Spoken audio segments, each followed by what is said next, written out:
के सबसे बड़े तिजारती और रिहायशी शहर में ट्रांसपोर्ट का मसला संगीन सूरत इख्तियार कर गया है। अवाम को अब तक तेज़ रफ्तार और बेहतर ट्रांसपोर्ट मैसर नहीं आ सकी है। शहरियों को आमद-ओ-रफ्त के लिए ट्रांसपोर्ट की फराहमी हुकूमत की जिम्मेदारी है, लेकिन सर्कुलर रेलवे निज़ाम की तबाही और सरकारी ट्रांसपोर्ट की शदीद किल्लत के बाइस निजी ट्रांसपोर्टर्स ने इजारादारी कायम कर रखी है। यूँ तो ट्रांसपोर्ट के अनगिनत मसाइल हैं, लेकिन किरायों में इजाफा संगीन शक्ल इख्तियार कर गया है। इस सिलसिले में हुकूमत का नोटिफिकेशन तो एक तरफ निजी ट्रांसपोर्टर्स किरायों के मामले में मनमानी करते नजर आते हैं। एक कमाई में पूरा नहीं होता, इसलिए मैं निकली हूँ काम करने के लिए। इतनी दूर जाती हूँ वहाँ शहर शाह, किराया बहुत लग जाता है, 2 गाड़ियाँ बदलना पड़ती हैं मुझे। तो फिर इनकी बदमाशी है, खुद इनकी अपनी लोफरबादी है। टिकट तो होना चाहिए, आप जैसे अपनी मर्जी से किराया लेते हैं। अभी बस सही है, क्या करें, टाइम तो अपना काम तो निकालना है ना अपना। ज़ाहिर है किराया, डीजल की कीमत बढ़ती है तो तब किराया बढ़ता है, तो ये तो बात है, मजबूरी है हमारी, इसमें हमें खुशी कोई नहीं होती। हमें पता है अब हम इसलिए पहले से ही, और यानी अशिया खुर्द-ओ-नोश की वजह से, कीमतों में इजाफे की वजह से, तो फिर आगे ये बात भी आ जाती है। लेकिन अगर हम किराया ना बढ़ाएं तो सर्वाइव नहीं कर पाते।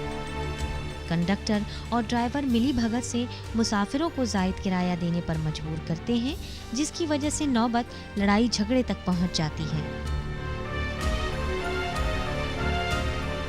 किराए से बहुत परेशानी होती है हमें, कभी कोई 15 ले लेता है, कभी कोई कितने ले लेता है, झगड़ने लगते हैं। अपनी मर्जी से चलाते, अपनी मर्जी से ले जाते हैं, लोगों की ज़रूरियात को नहीं देखते, प्रॉब्लम को नहीं देखते, बदतमीज़ी करते हैं। सर्कुलर रेलवे का निज़ाम दोबारा से शुरू करना चाहिए। लगता नहीं कि यहाँ पे कुछ मुमकिन है, बस जैसे ये सिस्टम चल रहा है ऐसे ही चलता रहेगा, क्योंकि कोई आवाज़ उठाने वाला नहीं है। इन मसाइल को मॉनिटर करने का कोई मरबूत निज़ाम मौजूद नहीं है। बसों में मुसाफिरों को भेड़ बकरियों की मानिंद भरने, छतों पर बिठाने, खतरनाक ओवरटेकिंग जैसे जराइम रोज़मर्रा के मामूल हैं। तो जो लोग छतों पे बैठते हैं, छतों से जब उतारते हैं तो वही लोग ट्रैफिक वालों से लड़ रहे होते हैं कि हम जाएंगे कैसे। फिर उसके बाद साथ ये होता है कि जो अगर आप चालान भी करें तो 100 रुपये का चालान है उसका। अब वो एक वक्त में 2000 रुपये की सवारियाँ बैठा के लेके जा रहे हैं और 100 रुपये का चालान भी करा रहा है, तो उसको नुकसान नहीं है। फिर ओवरलोडेड बसों का मसला तो एक तरफ, कंडक्टर खवातीन कंपार्टमेंट में मर्दों को भर देते हैं, जिसकी वजह से खवातीन को शदीद परेशानी का सामना करना पड़ता है। रश होता है और ज़्यादा किराया लेने के लिए ना धक्के भी लग रहे होते हैं। इवन के हम लोग मतलब अंदर दब रहे होते हैं, लेकिन उन लोगों को फिक्र नहीं होती, वो किराए की ज़्यादा वो करते हैं। दरअसल कवानीन की बिला खौफ व खतर पामाली में पुलिस और ट्रांसपोर्टर्स दोनों मुलविस हैं।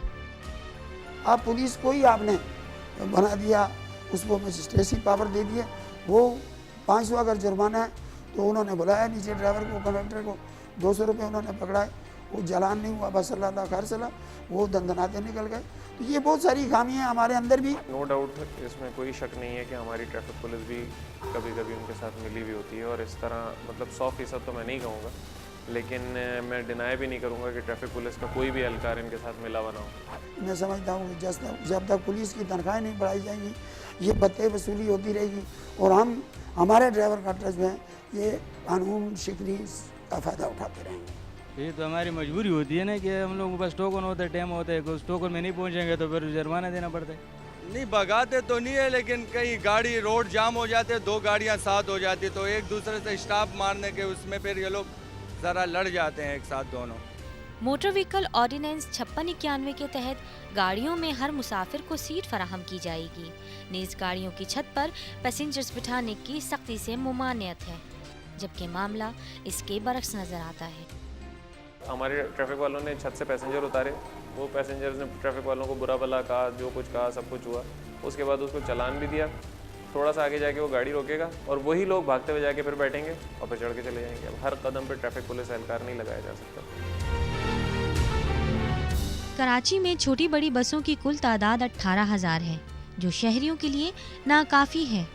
लोगों के पास मजबूरी है, यानी मिनी बसेस उस तादाद में नहीं है, कोचेस उस तादाद में हैं, बड़ी बसेस हैं ही बहुत कम। उसकी वजह ये कि फ्यूल की और पेट्रोल की कीमतें बढ़ने की वजह से उनको किसी को फिजिबल नहीं होता, कोई आए दिन आग लग जाती है, कुछ हो जाता है, तो बहुत सारे और भी रीज़न्स हैं।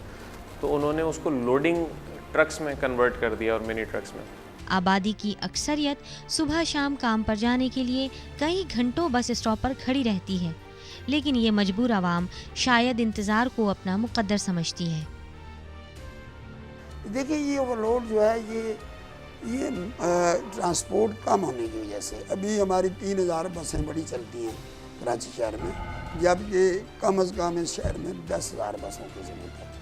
ट्रांसपोर्ट के मसाइल में कमी के लिए CNG बसेस मुतारिफ करवाई गई थीं, लेकिन ये बसें सड़कों से गायब नजर आती हैं और इनकी जगह धुआं छोड़ती टूटी फूटी बसें और स्कूटर रिक्शा कराची की सड़कों की जीनत बन गए हैं।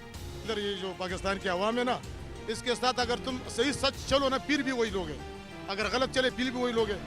अगर तुमने गाड़ी में नया सीट डाल दिया ना तो वो ब्लेडों से मर दे, 1 हफ्ते के अंदर अंदर वो ख़राब कर देते। Excise and taxation, fitness, permit और ट्रैफिक पुलिस, जब तक ऐसा निज़ाम नहीं होगा, इस इतने बड़े शहर में मेगा सिटी है, तब तक ये अपने अपने डिपार्टमेंट अपने बस पैसे लेते हैं, उनकी परवाही नहीं है, बस रिश्वत रिश्वत रिश्वत, हर जगह पे रिश्वत है।